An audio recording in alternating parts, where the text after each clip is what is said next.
เป็นยังไงมียังไงบ่ปูเสร็จแล้วบ่สาธุหลวงปู่คำเอ้ยพวกเขาได้คือว่าทุกข์คือว่ายากแท้หลวงปู่ซอยพวกเขาหน่อยได้ดอน หลวงปู่ได้มาสถิตเป็นทีเหี่ยมห้อยแล้วมาหากูมือนี้มีเรื่องให้กูซอยแมันบอก สู่พากันไปติดหนี้ติดสินอ้อมคอหอย แล้วก็บุมีปัญญาจ่ายคุณต้องหนี่สู่มาละหันปู่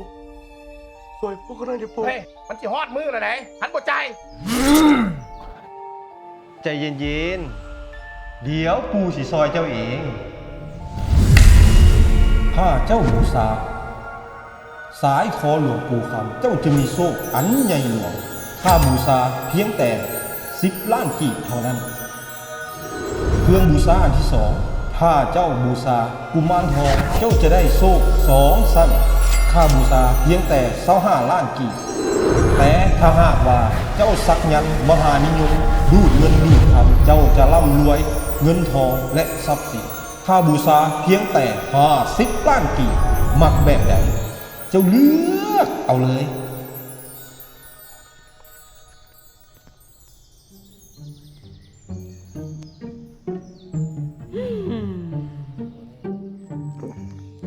ท่านประธานติดต่อหาเบอร์นี้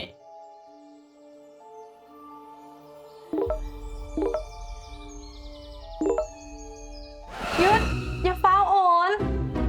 อย่าเสื้อคนง่ายเขาตัวไอ้ขนาด มันไผหันยายงสิขายเครื่องนี่ เอ้าก็ขายคือกัน มานี่ไอ้ดอกเบี้ยเริ่มต้น 2.59% วงเงินสูง ดอกเบี้ยต่ำ อนุมัติไวเงื่อนไขง่ายแน่ๆวะแมนอินซีเงินติดปีกบิน ได้แท้อยากได้แล้วมา หลวงปู่ไปใส่ อินซีเงินติดปีก